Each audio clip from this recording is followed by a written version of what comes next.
जब चिन्मो अपनी गर्लफ्रेंड को स्टॉकिंग्स पहनाने में हेल्प कर रहा था, तब उसने उससे प्रॉमिस किया था कि दोनों मिलकर पीकिंग यूनिवर्सिटी में एडमिशन लेंगे।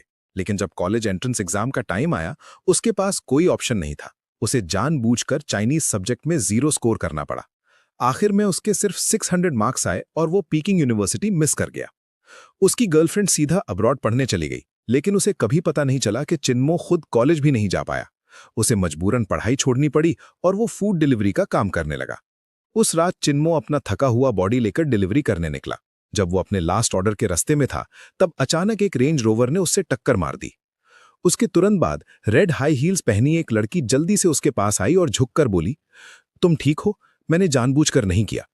फिर उसने अपना गुची हैंडबैग खोला और काफी सारे पैसे निकाले, लगभग 2-3 हज़ार युआन।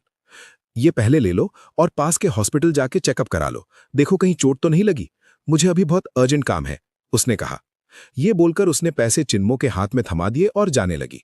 लेकिन 2 कदम चलने के बाद वो वापस मुड़ गई, दोबारा झुकी और अपने बैग से पेन निकालकर एक स्टिकी नोट पर नंबर लिखा। उसने अपना आईडी कार्ड और नोट दोनों उसके हाथ में देते हुए कहा, अगर कुछ भी हो मुझे कभी भी कॉल कर लेना। मेरा नाम शिन्यू चू है। जब तक चिन्मो ने नीचे देखकर आईडी चेक की, तब तक वो जा चुकी थी। पूरी बात शायद 8 मिनट भी नहीं चली। कुछ ही लफ्जों में सब खत्म हो गया और व्हाइट रेंज रोवर वहां से निकल गई। चिन्मो मुश्किल से खड़ा हुआ। अपनी लास्ट डिलीवरी कंप्लीट करके वो अकेले अपनी इलेक्ट्रिक बाइक से घर लौट गया। रात काफी हो चुकी थी। थोड़ी देर सोचने के बाद उसने उस नंबर पर कॉल किया। पहली कॉल का कोई जवाब नहीं आया। 8 मिनट बाद उसने फिर कॉल किया। इस बार कॉल तुरंत कट हो गई। फिर भी उसने हार नहीं मानी और तीसरी बार कॉल किया। इस बार कॉल कनेक्ट हो गया और सामने से इरिटेट हुई लड़की की आवाज आई। कौन है? जो कहना है जल्दी बोलो। चिन्मो ने पोलाइटली कहा, अभी थोड़ी देर पहले आपने मुझे कार से हिट किया था। Sorry, I am so sorry. वो मेरी गलती थी, मैं बहुत सॉरी हूं। तुम अभी किस हॉस्पिटल में हो? चेकअप कराया? डॉक्टर ने क्या बोला? उसकी आवाज सुनकर चिन्मो को थोड़ा बेटर फील हुआ। मैं ठीक हूं, बस मेरी इलेक्ट्रिक बाइक का आउटर पार्ट थोड़ा क्रैक हो गया है। बस तुम ठीक हो वो इंपॉर्टेंट है। बाइक का कितना खर्चा आएगा मैं पे कर दूंगी। चिन्मो ने कहा, आपने जो पैसे दिए हैं वो काफी है रिपेयर के लिए। आपका आईडी मेरे पास है, क्या आप इसे लेने आ सकती हैं? लड़की ने थोड़ी हेजिटेशन के साथ पूछा, क्या मेरा कोई फ्रेंड आकर ले सकता है? मुझे अभी बहुत इंपॉर्टेंट काम है। चिन्मो ने हाँ कर दी और अपना एड्रेस दे दिया। कॉल कट होने के बाद वो एक वुडन स्टूल पर बैठ गया और अपने जख्मों पर ऑइंटमेंट लगाने लगा। लगभग आधे घंटे बाद किसी ने दरवाजा नॉक किया। चिन्मो उठकर लिविंग रूम में आया और दरवाजा खोला। बाहर 4 आदमी खड़े थे। जो आगे खड़ा था वो उसी की एज का लग रहा था, लगभग 20 साल का। पीछे के 3 आदमी काफी स्ट्रांग और बल्की थे। आगे वाले ने उससे देखा और पूछा, तुमने ही कॉल किया था? चिन्मो कुछ बोल पाता उससे पहले ही वो आदमी इम्पेशेंट होकर बोला, शिन्यू का आईडी है तुम्हारे पास या नहीं? चिन्मो कुछ कह ही नहीं पाया था कि उसने सीधा उसके फेस पर पंच मार दिया। फिर उसने उसके पेट पर जोर से किक मारी। चिन्मो समझ ही नहीं पाया कि क्या हो रहा है, तब तक वो जमीन पर गिर चुका था। उस आदमी का पांव सीधा उड़कर चिन्मो पर आया। तुरंत ही चिन्मो के मुंह में खून का टेस्ट आ गया। पास वाले कमरे का रूममेट लू चोंग, जो अक्सर उसके साथ ड्रिंक करता था, अपना डोर खोला, एक नजर डाली और तुरंत बंद कर दिया। वो आदमी आगे बढ़ा और अपने लेदर शूज से चिन्मो के हाथ पर पैर रख दिया। फिर ठंडी आवाज में बोला, आईडी कहाँ है? चिन्मो बोलना चाहता था, लेकिन उसका आधा चेहरा सुन्न हो चुका था और वो कुछ कह नहीं पाया। आदमी ने पीछे खड़े 3 लोगों से कहा, अंदर जाओ, ढूंढ के लाओ। बेडरूम के टेबल पर आईडी कार्ड और नोट रखा था। उनमें से एक गुंडा अंदर गया, जल्दी से ढूंढकर ले आया और उस आदमी को दे दिया। आदमी ने आईडी देखा, सेटिस्फाई हुआ और अपनी पॉकेट में रख लिया। उसी वक्त जो पांव चिन्मो के हाथ पर था और जोर से दबा दिया। वो ठंडी आवाज में बोला, अंधा है क्या? इतने लोगों में से तुझे उसी को काम करना था? सीधी बात समझ ले, अगर उस औरत को दोबारा डिस्टर्ब किया ना, जान से मार दूंगा। ये बोलकर उसने चिन्मो को फिर से जोर से किक मारा और निकलने लगा। लेकिन दरवाजे तक पहुंचकर अचानक रुक गया, जैसे कुछ याद आया हो। फिर वापस बेडरूम में गया, चिन्मो का फोन उठाया और उसके सामने ही जमीन पर जोर से पटक दिया। उन्होंने इंश्योर किया कि फोन बिल्कुल टूट जाए, तब जाकर वो लोग स्टाइल से निकल गए। उनके जाने के बाद चिन्मो अकेला बेड के किनारे बैठा था, हाथ में सस्ती सी सिगरेट जल रही थी। उसे समझ नहीं आ रहा था कि दुनिया हमेशा इतनी अनफेयर क्यों होती है, और उसे यह भी समझ नहीं आ रहा था कि लोग मास्क पहनकर क्यों जीते हैं, या उस लड़की ने उसके साथ ऐसा क्यों किया। उसने अपना आईडी क्यों छोड़ा और फिर लोग भेजकर उसे पिटवाया क्यों? क्यों? दिल में उसने कसम खाई, वो इसका जवाब जरूर ढूंढेगा। उसे सच जानना ही होगा। बाहर बारिश और तेज हो रही थी, जैसे रात भर रुकने वाली ही नहीं थी। अगली सुबह जब सूरज निकलेगा, इस शहर में एक और भटकता हुआ चिन्मो होगा। सुबह की पहली रोशनी विंडो से अंदर आई। चिन्मो ने अपना सारा सामान एक सूटकेस में पैक कर लिया था। आज वो उस रेंटेड रूम को छोड़ रहा था। कल रात के इंसिडेंट के बाद लैंडलॉर्ड को लगा कि वो गलत लोगों के चक्कर में पड़ गया है, इसलिए अब उसे रूम नहीं दिया जा रहा था। सूटकेस उसकी पुरानी इलेक्ट्रिक स्कूटर पर रखा था। उसके पास सिर्फ 2600 युआन बचे थे, वो पैसे जो उस लड़की ने कल बारिश में उससे दिए थे। पिछले महीने की सैलरी उसने पूरी की पूरी घर भेज दी थी, अपने फादर के ट्रीटमेंट के लिए। खुद के लिए थोड़े पैसे रखे थे। उन 2600 में से 800 उसने एक नया स्मार्टफोन खरीदने में लगा दिए ताकि वो डिलीवरी का काम कंटिन्यू कर सके। बाकी बचे हुए पैसे रेंट के लिए थे। अगर शाम तक नया रूम नहीं मिला तो आज रात उसे फ्लाईओवर के नीचे सोना पड़ेगा। उसने नया फोन ऑन किया और सिम कार्ड डाला। जैसे ही फोन स्टार्ट हुआ, उसके सेकंड अंकल का कॉल आ गया। मोमो, क्या कर रहा है? उसका सेकंड अंकल अलग ही टाइप का इंसान था। उसे उसके ग्रैंडफादर ने सालों पहले सड़क से उठाया था। वो चिन्मो से 6 साल बड़ा था। सालों से छोटे मोटे शेडी काम करता रहता था और आसपास के गांव में सब उसका नाम जानते थे। एक वर्ड में बोले तो बदनाम। रोड के किनारे बैठकर चिन्मो बोला, मैं ठीक हूं, आपने अचानक कॉल क्यों किया?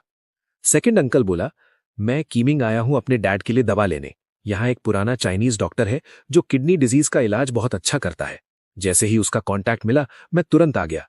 मैं आज रात तुम्हारे पास रुक जाऊंगा और कल सुबह ट्रेन से वापस चला जाऊंगा। ये सुनते ही चिन्मो टेंशन में आ गया। अगर उसके अंकल को पता चल गया कि उसकी हालत इतनी बुरी है कि उसके पास रहने की जगह भी नहीं है, तो वो क्या सोचेगा? और अगर घर जाकर उसने चिन्मो के पेरेंट्स को बता दिया तो वो और ज्यादा परेशान हो जाएंगे। ऊपर से चिन्मो का चेहरा अभी भी नीला पड़ चुका था। उसके सेकंड अंकल की नेचर ऐसी थी कि वो पूरी सच्चाई निकाल के ही मानता। ये बहुत बड़ा प्रॉब्लम बन सकता था। चिन्मो हिचकिचाते हुए बोला, सेकंड अंकल, आप मुझे मिलने मत आओ। आप बस दवा लेके जल्दी वापस चले जाओ। मैं यहां काफी बिजी हूं। लेकिन उसका सेकंड अंकल जिद पर आ गया। तेरी मां ने तेरे लिए एक पूरी टोकरी देसी अंडे भेजे हैं। जो भी हो, मुझे वो तुझे देने ही है। बस अभी के लिए इतना ही, मैं पहुंच के कॉल करता हूं। ये कहकर उसने फोन काट दिया। चिन्मो 2 घंटे तक बस फोन को ब्लैंक स्फेयर से देखता रहा। किसी रैंडम जगह तुरंत रूम रेंट पे लेना पॉसिबल नहीं था, लेकिन असली प्रॉब्लम यह थी कि 2 घंटे बाद उसका सेकंड अंकल यहां पहुंचने वाला था। थोड़ी देर सोचने के बाद चिन्मो ने डिसाइड किया कि पहले रेलवे स्टेशन के पास कोई सस्ता सा इन ढूंढता है। वहां वो अपने सेकंड अंकल को रुकवाएगा ताकि वो उसे घर ले जाने की बात ना करे। जब तक अंकल का अरेंजमेंट हो जाता, चिन्मो खुद कहीं भी मैनेज कर लेता। 2 घंटे बाद चिन्मो ने स्टेशन पर अपने सेकंड अंकल को रिसीव किया। जैसे पहले वो फेक नाइकी टी शर्ट पहने हुए था। उसकी बॉडी अभी भी स्ट्रांग थी और अब उसके हाथ पर एक नया टैटू भी था। मिलते ही उसका सेकंड अंकल रुक गया और कंसर्न के साथ बोला, मोमो, क्या हुआ तुझे? किसी से फाइट हुई क्या? चिन्मो झूठ बोलते हुए बोला, बस गिर गया था गलती से। उसका सेकंड अंकल क्लियरली बिलीव नहीं कर रहा था। वो बोला, तू समझता है मुझे भी अपने पेरेंट्स की तरह बेवकूफ बना लेगा? कौन गिरता है और ऐसा लगता है? क्या पिट गया और मान भी नहीं रहा? चिन्मो जानता था कि उसका अंकल दुनिया देख चुका है। उससे बेवकूफ बनाना आसान नहीं होगा। फिर भी वो बात नहीं करना चाहता था, इसलिए उसने टॉपिक चेंज कर दिया। चलो पहले आपको रहने की जगह दिखा देता हूं, शाम को मैं आपके साथ दवा लेने चलूंगा। उसका सेकंड अंकल कुछ नहीं बोला, बस उसके साथ चल दिया। मॉल के पास एक जगह पर रूम बुक करने के बाद चिन्मो बोला, आप आज यहीं रुकना, शाम को हम मेडिसिन ले आएंगे, फिर मैं काम पर चला जाऊंगा। प्लीज मेरे पेरेंट्स को मत बताना कि मुझे किसी ने मारा है, वरना वो और टेंशन लेंगे। लेकिन उसका सेकंड अंकल फिर भी पूछने लगा, सच बता, क्या हुआ? किसने मारा तुझे? क्या तू फैमिली से कुछ छुपा रहा है? चिन्मो उदास होकर बेड के किनारे बैठ गया, सिगरेट जलाई और धीरे से बोला, मुझे खुद नहीं पता उन्होंने मुझे क्यों मारा। फिर उसने पूरी कहानी बता दी, कल रात जो कुछ हुआ था सब। आखिर में फिर बोला, प्लीज ये बात मेरे पेरेंट्स को मत बताना, मैं नहीं चाहता वो फिर से टेंशन ले। मेरे पास अभी कुछ पैसे बचे हैं, जब आप वापस जाओ वो पापा को दे देना। उसका सेकंड अंकल कुछ मिनट तक चुपचाप सर झुकाकर स्मोक करता रहा। फिर बोला, उन्हें ढूंढ निकालना और मैं तेरे पेरेंट्स को कुछ नहीं बताऊंगा। ये कहकर उसने अपनी पॉकेट से और 2000 युआन निकाले और चिन्मो को दे दिए। अपने पैसे अपने पास रख, घर मत भेज। ये और 2000 ले, कोई अच्छा सा रूम ले ले और अपना ख्याल रख। चिन्मो मना करते हुए बोला, सेकंड अंकल, मैं ये पैसे नहीं ले सकता। लेकिन उसका अंकल कमांड देने वाले टोन में बोला, ले ले, अगर मैं दे रहा हूं तो तू लेगा, ज्यादा बकवास मत कर।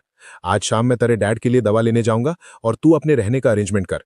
पहले अपना घर का प्रॉब्लम सॉल्व कर, फिर रात को साथ में खाना खाएंगे और कल सुबह मैं वापस ट्रेन से चला जाऊंगा। चिन्मो ने गहरी सांस ली। उसे क्लियरली फील हो रहा था कि उसका सेकंड अंकल उसकी कितनी परवाह करता है। वो उसे ज्यादा टेंशन नहीं देना चाहता था। आखिर में उसने प्लान मान लिया। उस दिन शाम को चिन्मो घर ढूंढने निकलेगा और उसका सेकंड अंकल मेडिसिन लेने जाएगा। उसके फादर की किडनी डिजीज काफी सालों से चल रही थी। और इतने सालों में पूरी फैमिली की सेविंग्स लगभग ट्रीटमेंट में खत्म हो चुकी थी। जब उसके ग्रैंडफादर का देहांत हुआ था तो वो कुछ पैसे छोड़कर गए थे, लगभग 10,000 युआन के आसपास।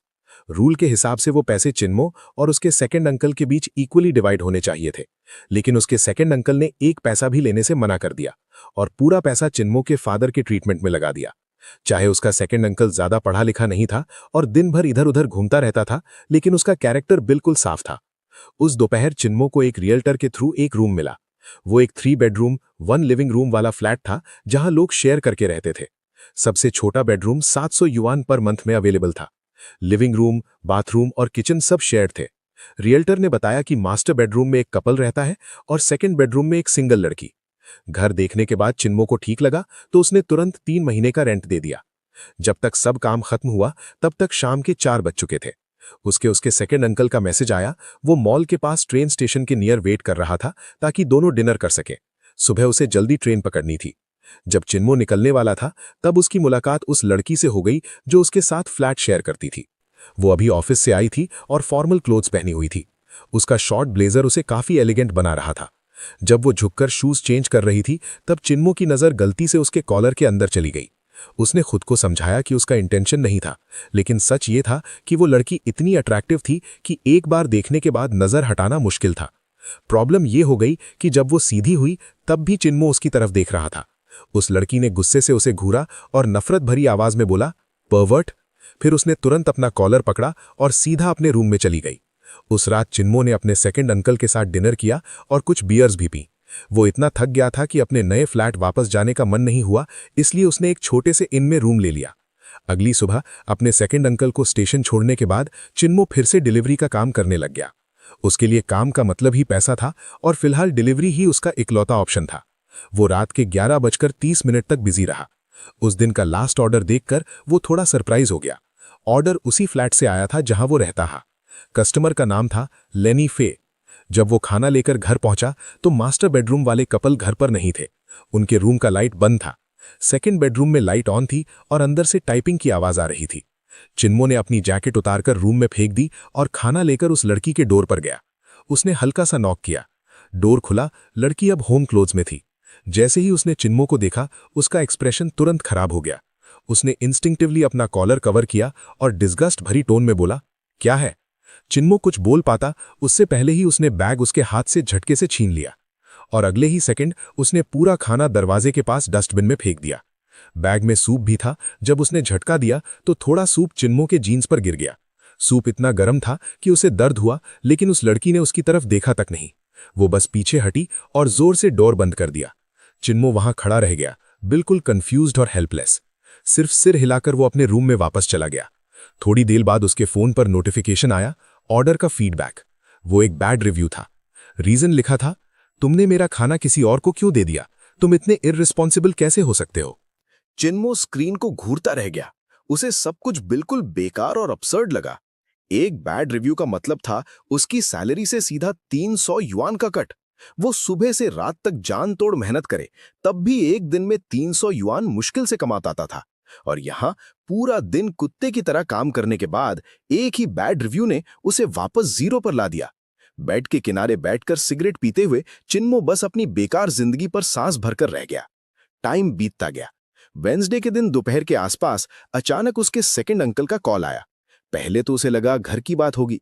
उसने अपनी इलेक्ट्रिक बाइक साइड में लगाई और बोला, सेकंड अंकल, क्या हुआ? मैं अभी डिलीवरीज के बीच में हूं, बाद में कॉल कर लूं? उसका सेकंड अंकल बोला, मैं चिंग रोड और रेनमैन रोड के इंटरसेक्शन पर तेरा वेट कर रहा हूं। ये डिलीवरी फिनिश कर और नए ऑर्डर्स लेना बंद करके सीधा यहां आ जा। चिन्मो को लगा शायद उसने गलत सुना। आप कहां हो? सेकंड अंकल बोला, लिटिल गार्डन, वही जगह जहां तूने बोला था एक्सीडेंट हुआ था। आ और मुझे एग्जैक्ट दिखा कहां रेंज रोवर ने तुझे हिट किया। तुम क्या करने वाले हो? चिन्मो को तुरंत समझ आ गया कि उसका सेकंड अंकल कुछ करने वाला है। तुम तो घर वापस चले गए थे ना, फिर कुनमिंग वापस क्यों आए? सेकंड अंकल बोला, मैं तेरा हिसाब सेटल करने आया हूं। तू आना चाहे तो आ, वरना मैं कैमरा से फुटेज निकलवा लूंगा। बस थोड़ा ज्यादा टाइम लगेगा। चिन्मो बिल्कुल चुप हो गया। उसे पता था उसका सेकंड अंकल कैसा इंसान है। रुको, मैं आ रहा हूं, वहां मिलते हैं। आधा घंटा बाद चिन्मो सच में लिटिल गार्डन के पास उससे मिलने पहुंच गया। उसका सेकंड अंकल रोड के किनारे स्क्वाट करके बैठा था और आसपास के सीसीटीवी कैमरास को देख रहा था। चिन्मो को समझ नहीं आ रहा था उसके दिमाग में क्या चल रहा है। जैसे ही उसने चिन्मो को देखा, उसने उसे एक सिगरेट दी और पूछा, एग्जैक्टली कहाँ हिट हुआ था?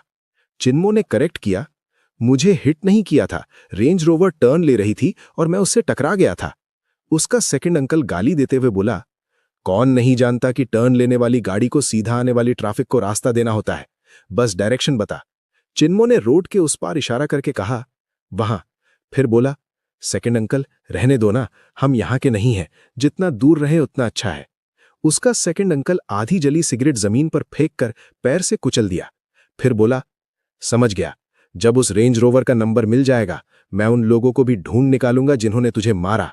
तू अपना काम कर। ये कहकर वो बिना पीछे देखे चल दिया। चिन्मो ने पीछे से आवाज लगाई, सेकंड अंकल, मैं पेरिस कॉम्प्लेक्स में रह रहा हूं, आज रात आओगे? बिना मुड़े उसने जवाब दिया, नहीं रुकूंगा, मेरी चिंता मत कर। चिन्मो बस उसे भीड़ में गायब होता देखता रह गया। उसके दिल में अजीब सी बेचैनी होने लगी। उसका सेकंड अंकल नहीं जानता था कि वो लोग कितने डेंजरस हैं। रेंज रोवर चलाना, गुची बैग्स यूज करना, ये सब दिखाता था कि वो लोग पावरफुल और पैसे वाले हैं। ऐसे लोगों के पीछे पड़ना मतलब खुद मुसीबत बुलाना। लेकिन चिन्मो जानता था कि वो अपने सेकंड अंकल को नहीं रोक सकता। अब वो बस टेंशन ले सकता था और कुछ नहीं। 3 दिन बाद रात को चिन्मो को फिर उसके सेकंड अंकल का कॉल आया, 30 मिनट के अंदर सेंट्री सिटी के पार्किंग लॉट में आ जा, मैं यहीं वेट कर रहा हूं। जब चिन्मो वहां पहुंचा, उसने देखा कि उसका सेकंड अंकल एक कोने में फ्लावर बेड के पास चुपचाप बैठा है और थोड़ा सा आगे वही व्हाइट रेंज रोवर खड़ी थी। उसके साइड पर वो स्क्रैच मार्क्स अभी भी थे। चिन्मो सच में शॉक हो गया। उसे समझ नहीं आ रहा था कि उसके सेकंड अंकल ने इतनी जल्दी उस गाड़ी को कैसे ढूंढ लिया। बेचैन होकर उसने तुरंत कहा, सेकंड अंकल रहने दो ना, इससे और बड़ा मत बनाओ, चिन्मो ने कहा। लेकिन उसका सेकंड अंकल सीधी आवाज में बोला, नहीं, आज रात इसका हिसाब बराबर करेंगे। चिन्मो ने आसपास देखा। रात के 8 के बाद भी जगह काफी क्राउडेड थी। ये बिल्कुल भी सही जगह नहीं थी किसी से बदला लेने के लिए। उसके सेकंड अंकल ने उसे एक महंगी सिगरेट्स का पैकेट दिया और पास खड़ी एक ब्लैक संताना की तरफ इशारा करके बोला, अंदर बैठ, शांत रहे और वेट कर। जैसे ही चिन्मो कार में बैठा, उसकी नर्वसनेस और बढ़ गई। वो संताना कम से कम 10 साल पुरानी थी और काफी टूटी फूटी थी। ड्राइवर सीट के पास एक स्टील पाइप सीधा खड़ा था, जिसका एक एंड बैंडेज से लपेटा हुआ था। क्लियरली आज रात के लिए रेडी किया गया वेपन। चिन्मो बिल्कुल काम नहीं हो पा रहा था। हाँ, उसे उन लोगों से नफरत थी जो उसे मार के गए थे, लेकिन सच में किसी को वापस मारना, ये सोचकर ही वो डर रहा था। उसने फिर से अपने सेकंड अंकल को रोकने की कोशिश की, लेकिन उसने बिल्कुल इग्नोर कर दिया। चिन्मो की बात जैसे हवा में ही रह गई। लगभग 9:15 बजे उनका टारगेट फाइनली आ गया। वही आदमी जो उस रात चिन्मो को मार के गया था, और साथ में थी शिन्योचू। दोनों side by side range rover की तरफ चल रहे थे। शिन्योचू के हाथ में फिर से गुची बैग था, लेकिन वो वाला नहीं जो उस रात था। वो आदमी ड्राइवर साइड पर गया और डोर खोला। सेकंड अंकल ने ठंडी आवाज में पूछा, यही दोनों? चिन्मो बोला, छोड़ दो ना। सेकंड अंकल थोड़ा इरिटेट होकर बोला, बकवास बंद कर, सीधा हाँ या ना बोल। चिन्मो ने गहरी सांस ली और धीरे से बोला, हाँ। सेकंड अंकल ने कुछ नहीं कहा, बस उसकी नजर रेंज रोवर पर टिकी रही। रेंज रोवर स्टार्ट हुई और धीरे से पार्किंग से निकली। सेकंड अंकल ने भी संताना स्टार्ट की और उसके पीछे लग गए। पूरी ड्राइव के दौरान चिन्मो का टेंशन पीक पर था। उसे अच्छी तरह पता था कि उसका सेकंड अंकल क्या कर सकता है। रेंज रोवर आगे बढ़ती गई, कई टर्न्स लिए। सेकंड रिंग रोड से निकलकर एक रिलेटिवली सूना सा रोड पकड़ लिया। बस यही मौका था। सेकंड अंकल ने अचानक स्पीड बढ़ाई, रेंज रोवर को ओवरटेक किया और स्टीयरिंग जोर से घुमा दी। उसने गाड़ी को तेज से काटकर उसके सामने लगा दी और ब्रेक मार दी। संताना रोड के बीच में एंगल में खड़ी हो गई, पूरी तरह से रेंज रोवर का रास्ता ब्लॉक कर दिया। सच कहे तो रेंज रोवर की ब्रेकिंग अच्छी थी, वरना किसी और गाड़ी में एक्सीडेंट हो जाता। गाड़ी रुकने के बाद सेकंड अंकल तुरंत बाहर नहीं निकला। आराम से उसने सिर झुकाकर सिगरेट जलाई। रेंज रोवर का ड्राइवर, वही आदमी, गुस्से में बाहर निकला। वो सीधा संताना के ड्राइवर डोर के पास आया और जोर से किक मारी। गाड़ी चलानी आती भी है या नहीं? वो गाली देते हुए चिल्लाया। सेकंड अंकल ने सिगरेट होठों में दबाई, राइट हैंड में स्टील पाइप पकड़ा, लेफ्ट हैंड से डोर अनलॉक किया और अचानक डोर जोर से खोला। बाहर खड़ा आदमी सीधा डोर से टकरा गया और पीछे हिल गया। सेकंड अंकल बिना एक शब्द बोले बाहर निकला। उसने सीधा स्टील पाइप उस आदमी के सर पर घुमा दिया। आदमी ने इंस्टिंक्टिवली अपना हाथ उठाकर ब्लॉक किया, लेकिन उसे संभलने का मौका भी नहीं मिला। सेकंड अंकल ने उसके पेट पर जोर से किक मारी।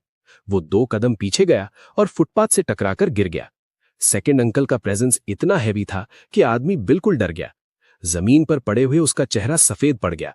अभी तक जो एटीट्यूड था वो बिल्कुल गायब हो चुका था। शिन्यूचू पैसेंजर साइड से बाहर आई और जल्दी से उस आदमी के पास गई।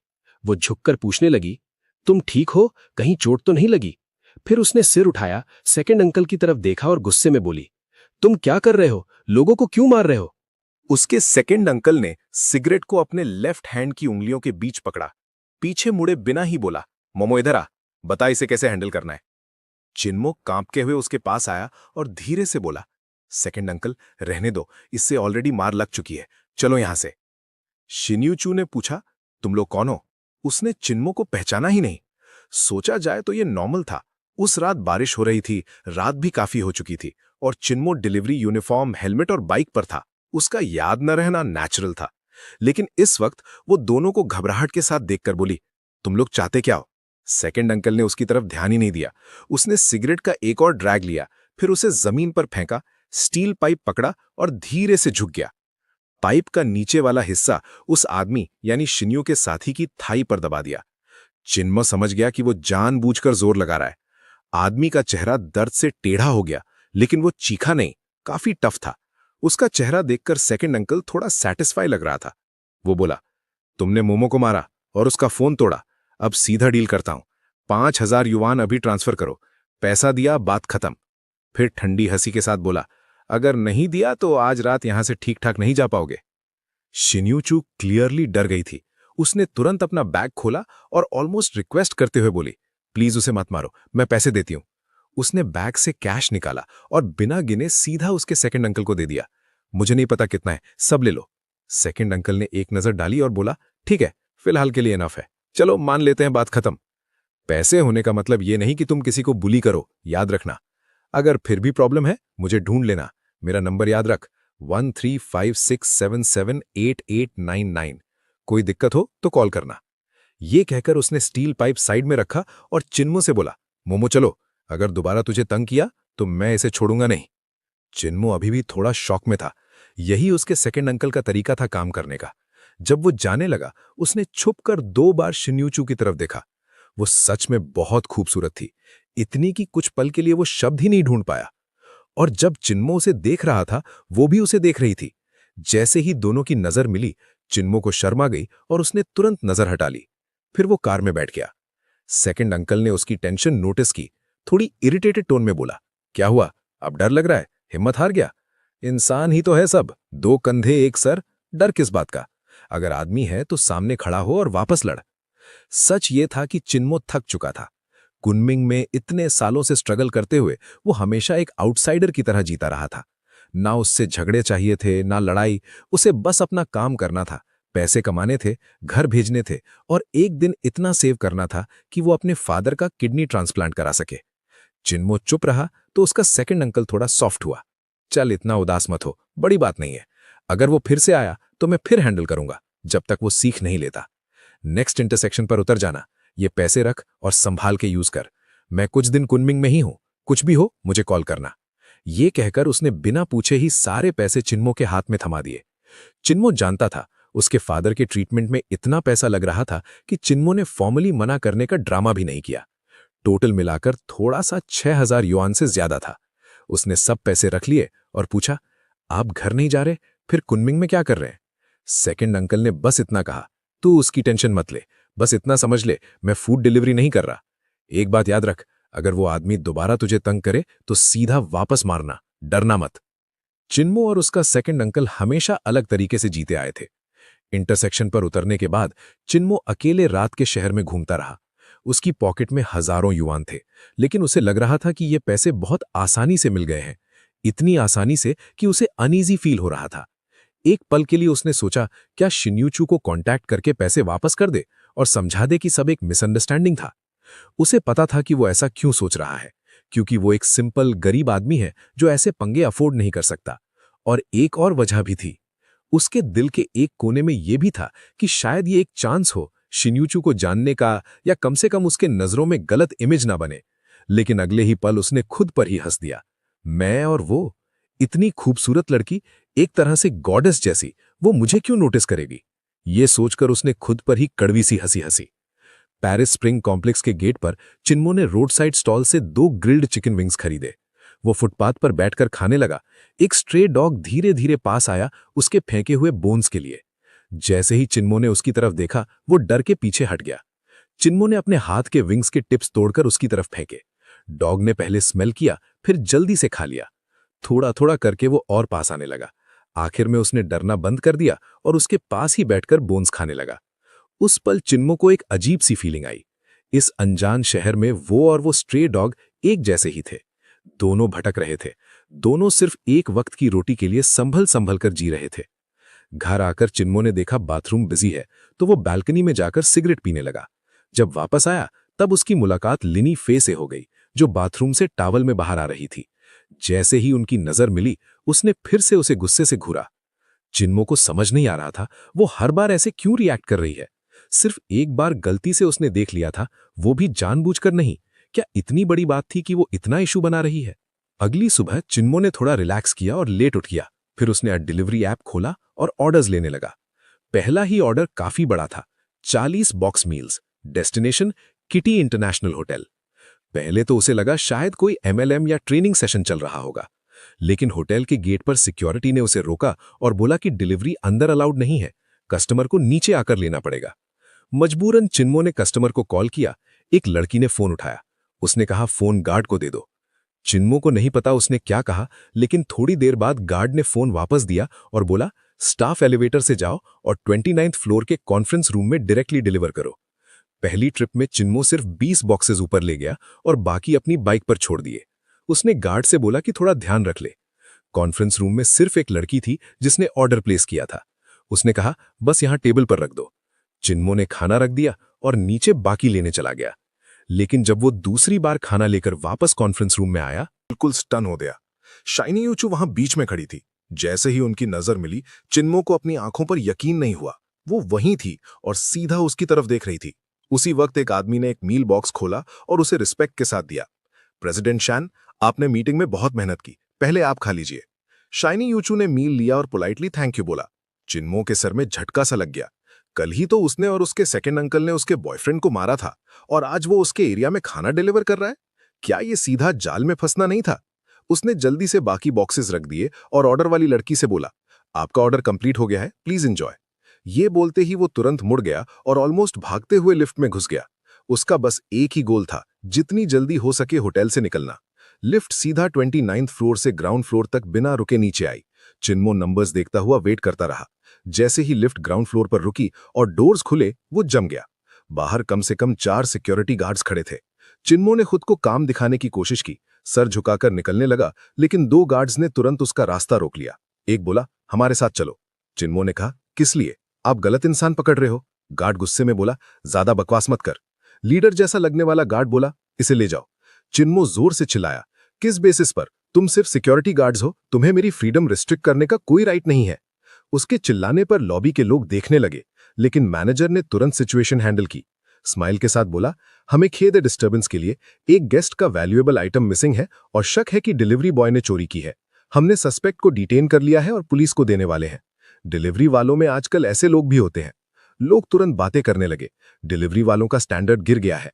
खाना खाते हैं, थूक देते हैं, अब चोरी भी। अब कौन ऑर्डर करेगा? चिन्मो जोर जोर से चिल्ला रहा था कि वो फंसाया जा रहा है, लेकिन किसी ने उसकी बात नहीं सुनी।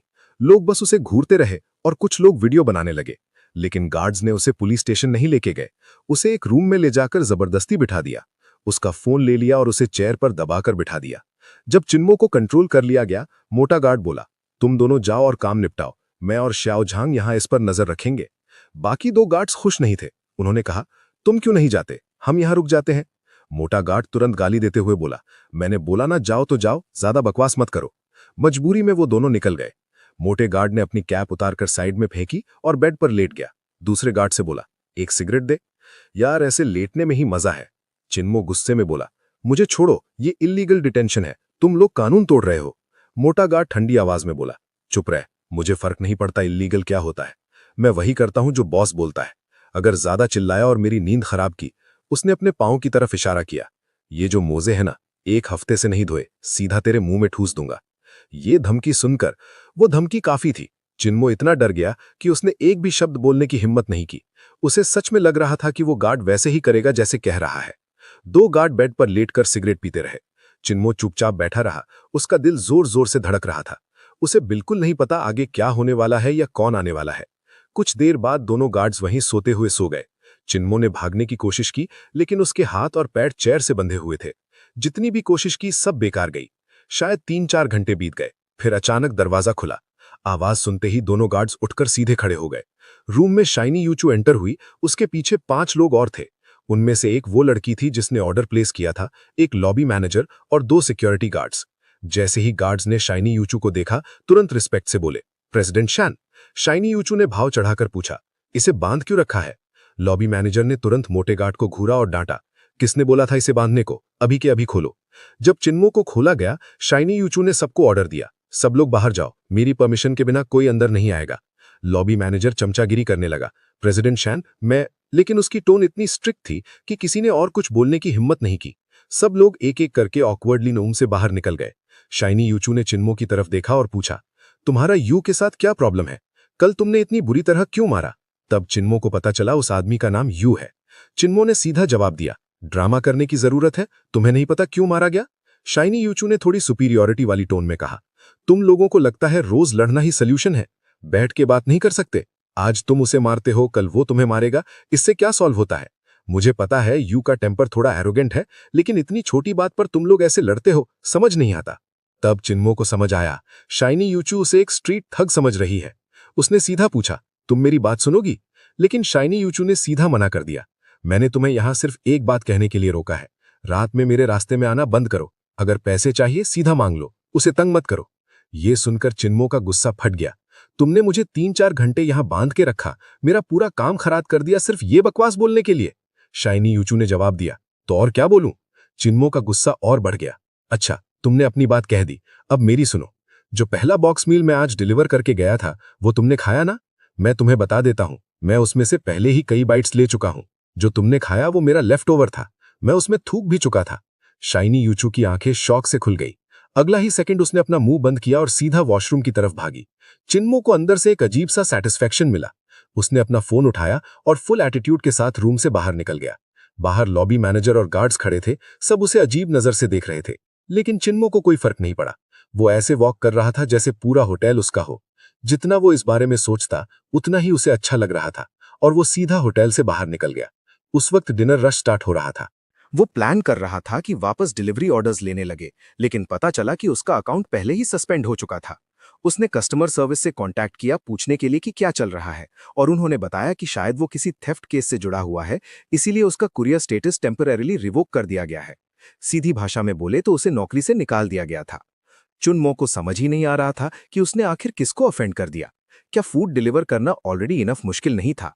आखिर में वो बिना वजह इन लोगों के साथ एक बड़ा झगड़े में फंस गया। गुस्से में उसने मुड़कर किटी इंटरनेशनल होटल की तरफ देखा, एक तीखी नजर डाली और जमीन पर जोर से थूक दिया। अगला ही सेकंड होटल के सिक्योरिटी गार्ड्स भागते हुए बाहर आए और चिल्लाए, पकड़ो उसे, भागने मत दो। उसने सिर्फ एक बार थूका था और वो लोग उसे पकड़ने के लिए पीछे पड़ गए। चुनमो तुरंत मुड़कर भागा, लेकिन ज्यादा दूर नहीं जा पाया। गेट के पास खड़े एक गार्ड ने उसे जोर से लात मारी और वो जमीन पर गिर गया। उसके बाद बाकी सब गार्ड्स उस पर टूट पड़े और उसे दबा दिया। इस बार वो चुनमो को होटल के अंदर नहीं ले गए, सीधा उसे एक ब्यूइक वैन में ढकेल दिया गया। शिन यूचू सेकंड रो के लेफ्ट सीट पर बैठ गया। चुनमो जिसके हाथ और पैर बंधे हुए थे, उसे राइट सीट पर फेंका गया। ये देखकर कि वो स्ट्रगल ना करे, उन्होंने उसके बॉडी के अराउंड 2 और रस्सी के चक्कर लगा दिए। 2 गार्ड्स थर्ड रो में बैठे और एक फ्रंट सीट पर। चुनमो तुरंत टेंस हो गया। उसने शिन यूचू की तरफ मुड़कर पूछा, तुम लोग क्या करने वाले हो? मैंने बस तुम्हारा थोड़ा सा लंच खाया था, क्या तुम सच में मुझे मार दोगे उसके लिए? चुप रहो। शिन यूचू ने घिन से उसकी तरफ देखा। अगर तुमने लंच का जिक्र फिर से किया तो मैं अभी के अभी तुम्हें गाड़ी से बाहर फेंकवा दूंगा। ठीक है, नहीं बोलूंगा, लेकिन कम से कम बताओ तो सही, मुझे ले कहां जा रहे हो? तुम्हारी वजह से मेरी जॉब भी चली गई। शिन यूचू ने ठंडे अंदाज में जवाब दिया, तुम्हारी जॉब से मुझे कोई लेना देना नहीं, लेकिन अगर युहाओ को कुछ हुआ तो मैं इंश्योर करूंगा कि तुम कोर्ट तक पहुंचो। रुको, चुनमो ने जल्दी से पूछा, युहाओ तुम्हारा क्या लगता है, और उसके साथ जो भी होगा उसका मुझसे क्या रिलेशन है? युहाओ मेरा छोटा भाई है, मैं नहीं चाहता कि उसे कुछ हो। ये सुनते ही चुनमो के अंदर एक अजीब सी फीलिंग आई। तुम्हारा भाई हर्ट हो या ना हो, उसका मुझसे क्या लेना देना। युहाओ तुम्हारे फ्रेंड ने किडनैप किया है, मैं तुम्हें वहां ले जा रहा हूं एक्सचेंज के लिए। चुनमो शौक में उसकी तरफ देखने लगा। मतलब तुम्हारा भाई किडनैप हो गया है और तुम मुझे उसके बदले में यूज कर रहे हो, और मेरा फ्रेंड इतना डेंजरस है, मुझे तो पता ही नहीं। शिन यूचू ने शांत रहकर कहा, कल रात वाला आदमी। चुनमो का दिल जोर से धड़कने लगा। कल रात वाला? Second uncle? उसका दिमाग घूम गया। कल रात तो सब सेटल हो गया था, फिर उसके सेकंड अंकल ने दोबारा ये सब क्यों किया? क्या शिन यू जैसे रिच आदमी को इतना आसान समझा गया? चुनमो अब कुछ समझ नहीं पा रहा था और डर के मारे ज्यादा पूछने की हिम्मत भी नहीं हुई। गाड़ी ज्यादातर चुपचाप चली, डाउनटाउन से निकलकर ईस्टर्न थर्ड रिंग के आउटस्कर्ट्स तक। आखिर में वो एक पुराने टूटे फूटे वेयरहाउस पर पहुंचे। वहां एक और ब्यूइक वैन खड़ी थी। चुनमो का सेकंड अंकल संताना भी वहीं था। दो गाड़ियों के बीच एक टेबल बनाया गया था। असल में दो पुराने टायरों के ऊपर एक लकड़ी का बोर्ड रख दिया गया था। उस पर कुछ कैन्स और खाना पड़ा था और आसपास कई खाली बियर बॉटल्स बिखरी हुई थी। चुनमो का सेकंड अंकल एक साइड अकेले बैठा था। दूसरी तरफ शिन यूहाओ और कुछ लोग बैठे थे। सबके चेहरे पर मार के निशान थे, सूजे हुए, थके हुए। शिन यूहाओ भी इससे बचा नहीं था। जैसे ही शिन यूचू ने यह देखा, सीन देखते ही वो और बर्दाश्त नहीं कर पाई। वो गाड़ी से कूदकर सीधा टेबल की तरफ भागी। तुम्हारी इतनी बुरी हालत किसने की? किसने मारा तुम्हें? बोलते बोलते उसकी नजर चुनमो के सेकंड अंकल पर जा टिक गई, लेकिन उसके सेकंड अंकल ने शिन यूचू की तरफ देखा तक नहीं। मोटा सिक्योरिटी गार्ड ने चुनमो को वैन से लात मार के नीचे गिरा दिया, फिर दो और गार्ड्स ने उसे जमीन से उठा लिया। मोटा गार्ड चीखा, अभी के अभी हमारे यंग मास्टर को छोड़ दो, वरना हम इस हॉस्टेज को मार देंगे। ये देखकर चुनमो का सेकंड अंकल थोड़ा शॉक्ड लग रहा था। उसकी भौएं सिकुड़ गईं, लेकिन उसने कुछ नहीं कहा। उसने अपना ग्लास रखा और खड़ा हो गया। ये सब क्या मतलब है? शिन यूचू ने सीधा उसकी तरफ देखकर कहा, क्या तुमने मेरे भाई को इस हाल में मारा है? कल रात हमने डिसाइड नहीं किया था कि बात यहीं खत्म होगी? फिर तुम लोग अब क्या करना चाहते हो? बस करो। शिन यूहाओ धीरे से खड़ा हो गया, सिर झुकाए हुए। ये उनकी गलती नहीं है, मेरी है।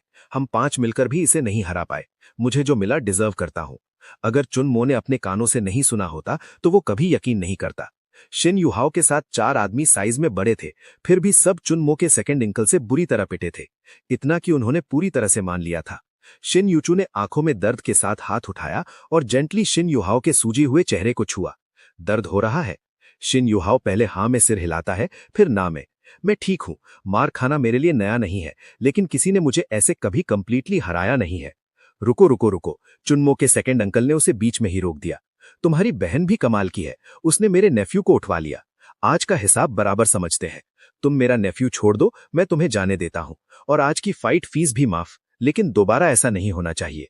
शिन यूचू के सामने अपनी ताकत दिखाने के लिए मोटा गार्ड ने स्लीव्स चढ़ाई और प्रेसिडेंट शान बोला, प्रेसिडेंट शान, ये लोग बहुत ज्यादा ओवर हो रहे हैं, मुझे अलाउ कीजिए, मैं इसे सबक सिखाता हूं।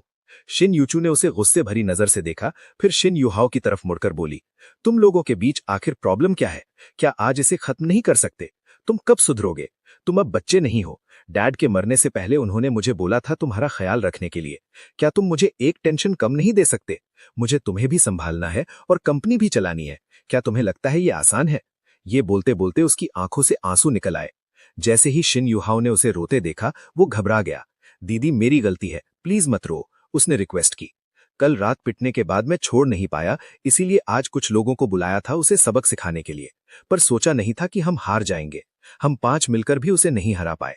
मैं प्रॉमिस करता हूं अब दोबारा प्रॉब्लम नहीं क्रिएट करूंगा, प्लीज रो मत। अरे, चुनमो साइड से चिल्लाया, तुम लोग इमोशनल बातें कर रहे हो, लेकिन कोई मुझे खोल भी देगा? मैं अभी भी बंधा हुआ हूं। अगर प्रिजनर एक्सचेंज हो रहा है तो मेरे सेकंड अंकल ने तुम्हारे भाई को बांधा भी नहीं। कम से कम मुझे पहले छोड़ दो। शिन यूचू ने मोटा गार्ड को सिग्नल दिया। वो तुरंत आया और चुनमो को खोल दिया। शिन यूचू अभी भी अपने भाई की ज्यादा फिक्र कर रही थी। उसने पूछा, तुमने कल रात उसे रोका क्यों नहीं? चुनमो तुरंत चिल्लाया, ड्रामा मत करो। तुमने मुझे गाड़ी से टकराया, फिर उसे मेरे घर भेजा मुझे पीटने और मेरा फोन तोड़ने के लिए। अब मत बोलना तुम्हें कुछ पता नहीं था। ये सुनते ही शिन यूचू बिल्कुल शॉक हो गई। वो 3 सेकंड तक चुनमो को देखती रही, फिर धीरे से अपना सिर घुमाकर शिन यूहाओ की तरफ देखा। सिर झुकाए हुए धीरे से शिन यूहाओ बोला, दीदी, मैं एक्सप्लेन करता हूं। उसने आंखों में आंखें डालने की हिम्मत नहीं की। उस रात तुमने कहा था कि तुमने किसी को गाड़ी से हिट किया और मुझे बोला था तुम्हारा आईडी वापस लाने के लिए। तो मुझे लगा कोई तुम्हें स्कैम कर रहा है और वो तुम्हारा आईडी पकड़ के तुम्हें ब्लैकमेल कर रहा था, इसलिए मैं कुछ लोगों को लेके उसके घर गया और आईडी वापस ले आया। मुझे ये भी डर था कि उसके पास तुम्हारा फोन नंबर होगा और वो तुम्हें बार बार परेशान करेगा, इसलिए जब हम वहां से निकले मैंने उसका फोन भी तोड़ दिया। आखिर तक शनिवा की आवाज धीरे धीरे कम होती गई और फिर उसी वजह से कल रात जो हुआ वो हुआ। शाइन यूचू बिल्कुल शॉक हो गई थी। उसने चिन्मो को देखा, फिर शाइन युवा को देखा। शाइन युहाओ ने तो अपना सर कॉलर के अंदर छुपा लिया था, बिल्कुल डरा हुआ लग रहा था। चिन्मो ने शाइन यूचू को देखा और बोला, अब क्लियर है? तुम्हें पहले मेरी बात सुनने का टाइम नहीं मिला, अब अपने भाई से सुन लो। अब समझ आया? तुम लोग ही थे जिन्होंने मुझे गाड़ी से मारा, तुम लोग ही थे जिन्होंने लोग भेजकर मुझे पिटवाया। आज तुम्हारे लॉबी मैनेजर ने मुझे चोर भी बना दिया, डिलीवरी प्लेटफॉर्म ने मेरा राइडर अकाउंट सस्पेंड कर दिया और अब मेरी जॉब भी चली गई। ये सब तुम लोगों की वजह से हुआ। मैंने कब तुम्हें प्रोवोक किया था? क्यों मेरी जिंदगी बर्बाद करनी थी तुम्हें? शाइन युवा का चेहरा तुरंत लाल हो गया और उसकी आवाज नर्म पड़ गई। उसने धीरे से कहा, आई एम सॉरी, मैं तुम्हें कॉम्पेंसेट कर दूंगी। चिन्मो ने ठंडे अंदाज में जवाब दिया, थैंक्स बट नो थैंक्स। अपने गंदे पैसे से मत सोचो कि तुम जो चाहो कर सकते हो। ये कहकर चिन्मो अपने सेकंड अंकल के पास गया। उसने बियर की बोतल उठाई, एक ही बार में पी गया और खाली बोतल साइड में फेंकी, फिर बोला, सच बोलूं तो मैंने कभी नहीं सोचा था कि आप इतना अच्छा लड़ सकते हो।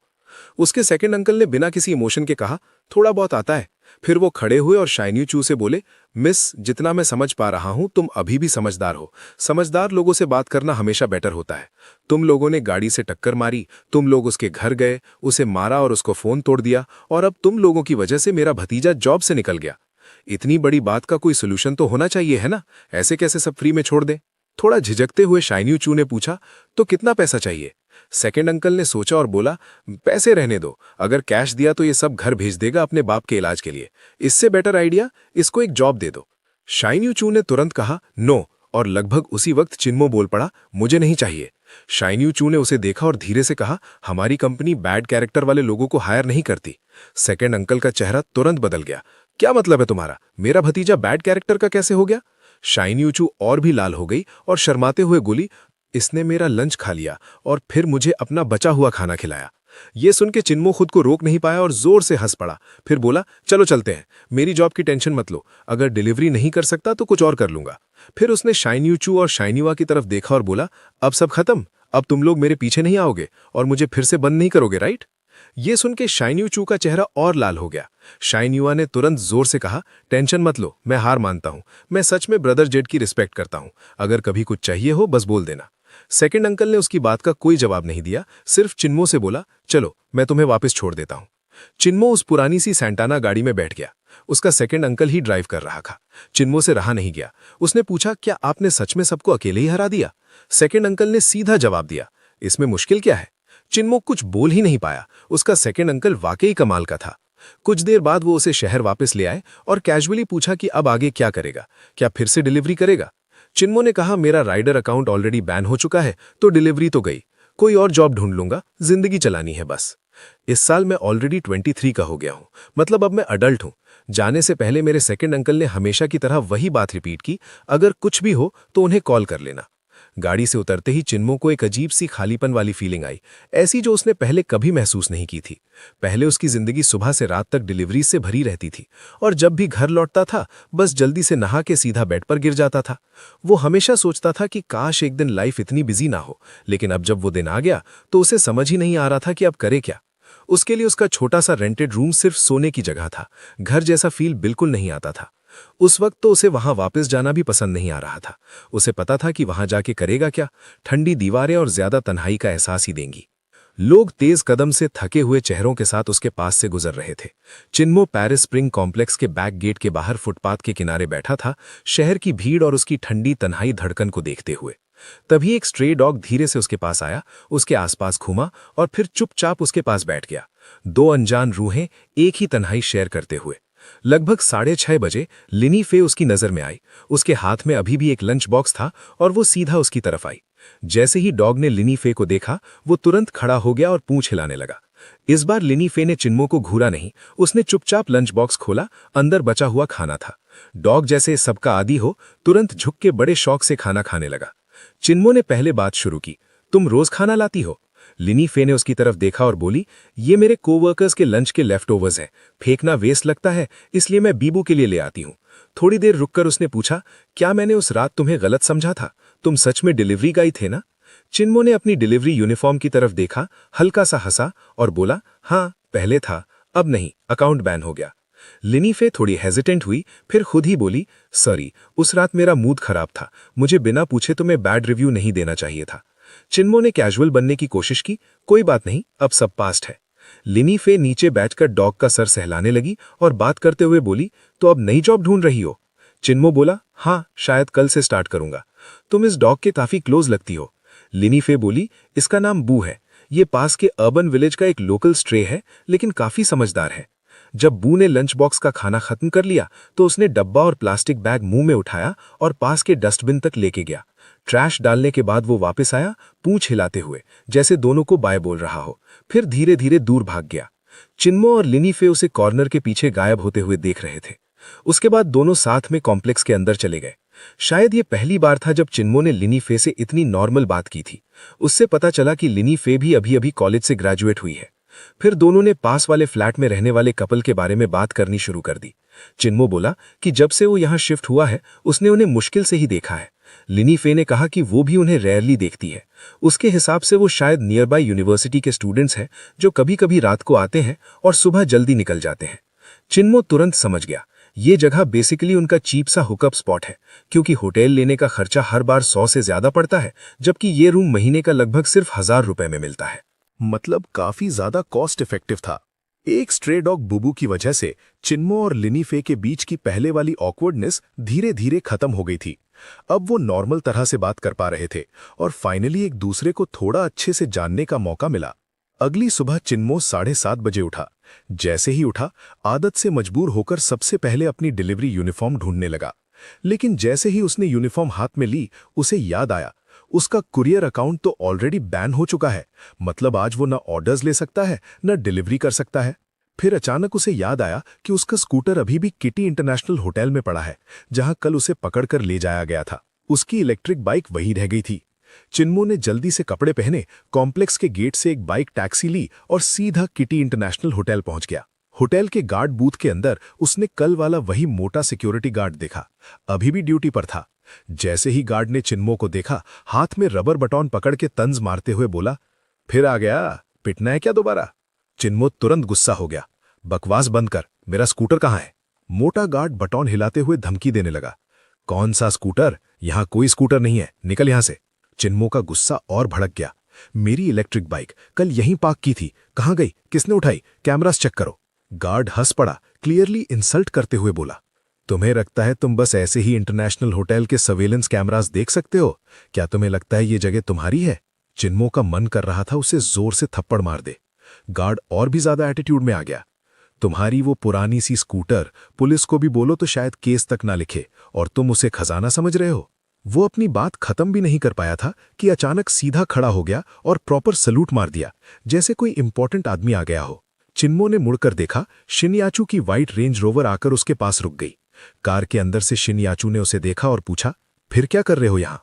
चिन्मो ने तुरंत जवाब दिया, मुझे शौक नहीं है यहाँ आने का, मैं अपने स्कूटर के लिए आया हूँ, कल यहीं पार्क की थी, अब गई हुई है। मोटा गार्ड तुरंत बीच में बोल पड़ा, प्रेसिडेंट शैन, आप टेंशन मत लीजिए, ये बस अपनी बेकार सी स्कूटर के लिए होटल के कैमरास देखना चाहता है, मैं हैंडल कर लेता हूँ। शिनयाचू ने गार्ड की तरफ देखा और ठंडे टोन में पूछा, और तुम कैसे हैंडल करोगे? स्कूटर कहाँ है? गार्ड हल्की सी शैतानी स्माइल के साथ बोला, कल ड्यूटी पे जो शाह जियांग था उसने देखा कि सिटी एनफोर्समेंट वाले आए और इसकी बाइक उठा के ट्रक में डाल के ले गए। ये सुनते ही चिन्मो का गुस्सा फट पड़ा। तुमने देखा कि मेरी बाइक ले जा रहे थे और एक शब्द तक नहीं बोला? मैं तुम्हारे होटल के स्टाफ के लिए फूड डिलीवर करने आया था, सिर्फ यहां डिलीवरी करने की वजह से मेरी जॉब चली गई, और जब मेरी बाइक भी ले गए तुमने वॉर्न तक नहीं किया, थोड़ी देर के लिए देख भी नहीं सकते थे? तुम लोगों में जरा सी भी इंसानियत नहीं है। मोटा गार्ड उसकी हालत देखकर खुश लग रहा था, हंस के बोला, और हम क्यों मदद करें तुम्हारी? बस इनफ। अब शिनयाचू क्लियरली इरिटेट हो चुकी थी। उसने गार्ड से कहा, इसे एलिवेटर से ऊपर ले जाओ, मेरे ऑफिस में लाओ। ये कहकर वो पार्किंग की तरफ चली गई। मोटा गार्ड एकदम शॉक हो गया, क्या शिनयाचू ने तुझे अपने ऑफिस बुलाया है? शिनयाचू का ऑफिस 29th फ्लोर पर था और वहां सिर्फ रिस्ट्रिक्टेड एलिवेटर से ही जा सकते थे। होटल के सारे मैनेजमेंट ऑफिसेज भी वहीं थे। एक एलिवेटर सिर्फ स्टाफ के लिए था और बाहर के लोगों को यूज करने के लिए स्पेशल परमिशन चाहिए थी। अभी जो शिनयाचू ने किया वो बिल्कुल अनएक्सपेक्टेड था। मतलब शिनयाचू ने सीधा उस मोटे गार्ड को ऑर्डर दिया था कि चिन्मो को एलिवेटर एक्सेस दे। 29th फ्लोर पर पहुंचने के बाद चिन्मो ने शिनयाचू का ऑफिस ढूंढ लिया। दरवाजे पर एक प्लैक लगा था, जनरल मैनेजर। चिन्मो को बिल्कुल एक्सपेक्ट नहीं था कि शिन याचू इतनी यंग एज में इतनी बड़ी पोजीशन पर होगी। ये सच में इंप्रेसिव था, लेकिन उस मोमेंट में भी उसके दिमाग ने उल्टे सीधे ख्याल बनाना शुरू कर दिया। क्या वो यहां तक पहुंचने के लिए किसी के साथ सोई होगी? वैसे उसकी लुक्स तो वैसी ही थी। चिन्मो ने जिंदगी में ज्यादा दुनिया नहीं देखी थी। उसके लिए ये ऑफिस ही सबसे लग्जूरियस जगह थी जो उसने कभी देखी हो। शिन याचू एक लाइट टॉप में थी और उसने खुद उसके लिए कॉफी बनाई। कप देते हुए उसने सीधा पूछा, तुम्हारी स्कूटर की क्या कीमत थी? पता नहीं क्यों चिन्मो का मन हुआ उसे थोड़ा चिढ़ाने का। उसने तंज भरी नजर से देखा और बोला, पैसे? तुम्हारे लिए पैसे ही सब कुछ है। क्या पैसे सब सॉल्व कर सकते हैं? मैं तुम्हें बता रहा हूं, मैं 3 साल से उस स्कूटर को चला रहा था। जब से डिलीवरी शुरू की थी तब से वो मेरे साथ था। धूप बारिश हर मुश्किल में साथ दिया उसने, और अब सिर्फ इसलिए कि उसने तुम्हारी कंपनी में एक डिलीवरी की, वो हमेशा के लिए चला गया। तुम लोगों को ये ठीक लगता है? तुम्हारी कॉन्शियंस अलाउ करती है ये? शिन याचू कॉफी पकड़कर डेस्क से टिक कर खड़ी थी। उसने शांत टोन में कहा, तुम इसे ऐसे बोल रहे हो जैसे तुम्हारा उस स्कूटर के साथ कोई इमोशनल रिश्ता था, पर चाहे जितना भी हो, रियलिटी नहीं बदलेगी। मैं तुम्हारी स्कूटर सिटी एनफोर्समेंट से वापस नहीं ला सकती, तो सीधा बोलो कितना पैसा चाहिए। ये सुनते ही चिन्मो इरिटेट हो गया। क्या तुम पैसे के अलावा किसी और टॉपिक पर बात नहीं कर सकती? शिन याचू अपनी यूजुअल एरोगेंट टोन में बोली, जिसका कैरेक्टर क्वेश्चनेबल हो उसके साथ मैं सिर्फ पैसे की बात करती हूं। चिन्मो उसे घूर के बोला, मेरा कैरेक्टर क्वेश्चनेबल? शिन याचू तुरंत बोली, जो दूसरों का खाना चुरा के खाता है उसका कैरेक्टर अच्छा होता है। चिन्मो एक मोमेंट के लिए चुप हो गया। उसके पास जवाब नहीं था। शिन याचू ने अपनी वॉच देखी और बोली, मेरा टाइम वेस्ट मत करो, मुझे मीटिंग के लिए जाना है। बस अमाउंट बताओ, मैं पे कर दूंगी। पता नहीं चिन्मो के अंदर से इतनी जिद कहां से आ गई, लेकिन वो लड़ने के मूड में आ गया। मैंने बोला ना, मुझे पैसे नहीं चाहिए, मुझे मेरी स्कूटर चाहिए। शिन याचू ने सीधा नंबर बोलना शुरू किया। 5000 चलेगा? चिन्मो चुप रहा। 8000? फिर भी कोई जवाब नहीं। 10,000? अब तो इनफ होना चाहिए। चिन्मो ने उसकी आंखों में देखकर पूछा, क्या तुम्हें लगता है मैं तुम्हें ब्लैकमेल करने आया हूं? इतना गिरा हुआ समझती हूं मुझे? शिन याचू का पेशेंस खत्म हो गया। ठंडे लेकिन सख्त टोन में बोली, बस 20,000। अगर नहीं चाहिए तो अभी के अभी मेरे ऑफिस से निकल जाओ और दोबारा मेरे सामने मत आना। चिन्मो ने उंगली दिखाकर ड्रामेटिक स्टाइल में बोला, तुम्हारी जिंदगी कितनी बेकार है। तुम्हारी नजर में सिर्फ पैसा है। तुम क्या समझोगी किसी साथी को खोना क्या होता है? तुमसे फीलिंग्स की बात करना भी बेकार है। जाओ, अपने पैसे को गले लगा के जियो। Good bye. ये कहकर वो मुड़ गया और डोर की तरफ चल दिया। रुको, शिन याचू ने पीछे से आवाज लगाई। उसकी आवाज में हल्का सा गुस्सा था। बाद में रिग्रेट मत करना, मैं तुम्हें एक और चांस दे रही हूं। 20,000 कॉम्पेंसेशन। चिन्मो ने बिना मुड़े जवाब दिया, नहीं चाहिए, और चलता रहा। पीछे से शिन याचू बोली, ठीक है, फिर मैं तुम्हारी एक हेल्प की कर्जदार हूं। कभी भी तुम्हें मेरी मदद चाहिए हो, जब तक वो मेरे प्रिंसिपल्स के अगेंस्ट नहीं है, मैं तुम्हारा एहसान चुकाऊंगी। मेरा नंबर याद रखना। किटी इंटरनेशनल होटल से बाहर निकलते ही चिन्मो का मन किया कि खुद को जोर का थप्पड़ मार ले। उसने हद कर दी थी। पूरे 20,000, और उसने मना कर दिया। ये मैंने क्या कर दिया? उसे शिन याचू जैसे रिच लड़की के सामने टफ एक्ट करना ही था। एक्टिंग तो उसने सॉलिड करी, लेकिन उस एक्टिंग की प्राइस सीधा 20,000 का लॉस। अब खुद को कैसे समझाए ये उसे समझ नहीं आ रहा था। हाँ, एक चीज थी, उसके पास फिर से शिन याचू का नंबर आ गया था। बस इसी बात से वो थोड़ा सा खुद को कंसोल कर रहा था। वापस जाते हुए चिन्मो कैजुअली अपना सोशल मीडिया स्क्रॉल कर रहा था।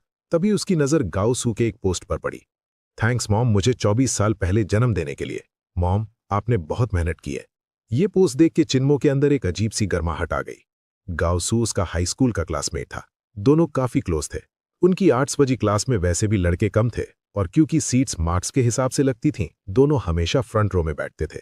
हर एग्जाम में दोनों टॉप के आसपास रहते थे। फर्स्ट रैंक कभी चिन्मो का होता, कभी गाओ सू का। बेसिकली टॉप पोजीशन उन दोनों के बीच ही घूमती रहती थी। स्कूल के बाद गाओ सू ने 590 मार्क्स के साथ यूनान यूनिवर्सिटी ज्वाइन कर ली। चिन्मो ने 600 से ज्यादा स्कोर किया था, फिर भी उसने पढ़ाई छोड़ दी। रीजन सिंपल था, घर की फाइनेंशियल कंडीशन। उसके फादर की किडनी डिजीज में पैसा लग रहा था, और चिन्मो जल्दी काम करके घर का बोझ हल्का करना चाहता था। 4 साल पहले गाओ सू पढ़ने के लिए कुनमिंग गया और चिन्मो काम करने। शुरू में दोनों मिलते रहते थे, लेकिन धीरे धीरे उनकी लाइफ अलग हो गई और कांटेक्ट कम हो गया। फिर भी उनके बीच का बॉन्ड कभी खत्म नहीं हुआ। पोस्ट देख के चिन्मो ने कमेंट किया, हैप्पी बर्थडे ब्रो। थोड़ी देर बाद गाओ सू का मैसेज आया, मोमो आज फ्री हो, मेरे बर्थडे पे आजा। लगभग आधा साल हो गया मिले हुए। चिन्मो ने रिप्लाई किया, आधा साल से भी ज्यादा। तू ग्रेजुएशन के पास है ना? गाओ सू बोला, हाँ, अब कैंपस से बाहर आ सकता हूं, इंटर्नशिप ढूंढ रहा हूं। चिन्मो ने पूछा, कोई अच्छा ऑप्शन मिला? गाओसू बोला, मैंने बिजनेस एडमिनिस्ट्रेशन लिया था, कुछ कंपनीज रिजेक्ट कर दी हैं, अब होटल मैनेजमेंट में जाना चाहता हूं। तू आ जा, बैठ के बात करते हैं, डिनी रोड पर है पार्टी। और हाँ, अपनी गर्लफ्रेंड को भी ले आना, देखो जरा तू कैसा कर रहा है लाइफ में। स्क्रीन देखते हुए चिन्मो इमोशनल हो गया। अगर वो 4 साल पहले पढ़ाई कंटिन्यू कर पाता तो शायद आज वो भी ऐसे ही कैजुअली बोल रहा होता कि इंटर्नशिप ढूंढ रहा हूं। कुछ लोग अपनी जिंदगी चूज करते हैं और कुछ लोगों को जिंदगी चूज करती है। और गर्लफ्रेंड वो कहां से लाता? तभी अचानक उसके दिमाग में एक आइडिया आया। शिनयूचू, उसने कहा था ना, एक फेवर करेगी, क्या वो उसे आज डिनर पर ले जा सकता है? एक तीर से 2 निशाने, गाओसू से इंट्रोड्यूस भी कर देगा और शिनयूचू होटल की जनरल मैनेजर है, डायरेक्ट जॉब ना सही, कनेक्शंस तो मिल ही सकते हैं। ये सोच के उसने तुरंत शिनयूचू को कॉल किया। फोन उठाते ही शिनयूचू ने बोला, क्या हुआ, अब रिग्रेट हो रहा है? 20,000 चाहिए अब? चिन्मो ने हल्का सा मजाक किया, तुम्हारे हिसाब से क्या मैं नॉर्मल इंसान नहीं हो सकता, कॉल करते ही पैसे मांगूंगा? शिनयूचू हंसी, बिना हाइड किए, तो फिर क्यों कॉल किया? चिन्मो बोला, तुमने खुद कहा था एक फेवर करोगी जब तक तुम्हारे प्रिंसिपल्स के अगेंस्ट ना हो, याद है ना? शिनयूचू ने जवाब दिया, हाँ मैंने बोला था, तो क्या चाहते हो तुम? चिन्मो बोला, आज रात मेरे साथ एक दोस्त के बर्थडे डिनर पर चलो, बस एक मील शेयर करना है, ये तुम्हारे प्रिंसिपल्स के अगेंस्ट नहीं है, राइट? इतना भी ज्यादा नहीं मांग रहा, सिर्फ डिनर। फोन के दूसरे साइड से शिनयूचू की आवाज थोड़ी तेज हो गई, तुम चाहते हो मैं तुम्हारे साथ डिनर करने जाऊं? तुम्हें लगता है मेरे पास इतना फ्री टाइम है? चिन्मो का टोन थोड़ा ठंडा हो गया, अगर नहीं आना तो मत आओ, मैं फोर्स नहीं कर रहा, पर फिर मुझे अच्छे से समझ आ जाएगा कि तुम कैसी इंसान हो, सिर्फ पैसे देखने वाली और अपनी बात ना रखने वाली। आना है या नहीं तुम्हारी मर्जी। लगता था शिनयूचू सच में इरिटेट हो गई थी। दांत भींचकर बोली, ठीक है मैं आऊंगी, आज रात डिनर पर चलूंगी तुम्हारे साथ, उसके बाद मुझे डिस्टर्ब मत करना, फिर हम बराबर। चिन्मो बोला, पर एक बात प्रॉमिस करो, डिनर टेबल पर मुझे एम्बैरस मत करना, मैं भी कोई गलत हरकत नहीं करूंगा, बस एक फ्रेंड की तरह आना। शिनयूचू ने बिना ज्यादा सोचे कहा, फाइन, समझ गई, आज रात मिलते हैं। शिनयूचू से बात सेट होने के बाद चिन्मो थोड़ा खुश हो गया। आधे साल बाद गाओसू से मिलने वाला था, ऊपर से आज उसका बर्थडे भी था। रास्ते में उसने एक छोटी सी कन्वीनियंस शॉप से एक लाल एनवेलप लिया और उसमें 500 युआन डाल दिए। उसके लिए 500 युआन छोटी बात नहीं थी, लेकिन उसने सोचा गाओसू के फ्रेंड्स सब कॉलेज वाले होंगे और आजकल के स्टूडेंट्स काफी खर्चीले होते हैं, कहीं उसका एनवेलप छोटा ना लग जाए और गाओसू को ऑकवर्ड फील हो जाए। शाम 6:15 पर चिन्मो रेस्टोरेंट के एंट्रेंस पर पहुंचा। वहां ऑलरेडी शिनयूचू की व्हाइट रेंज रोवर खड़ी थी।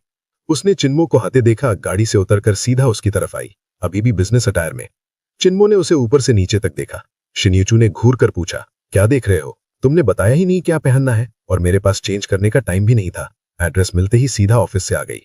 चिन्मो हल्का सा मुस्कुराया, सच बोलूं तो एक्सपेक्ट नहीं किया था, पर तुम बिजनेस क्लोथ्स में काफी इंप्रेसिव लग रही हो।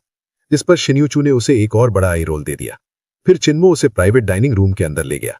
जैसे ही उसने डोर खोला, उसने गाओसू को सेंटर वाली सीट पर बैठा देखा, अपने पास वाले लड़के से बात करते हुए।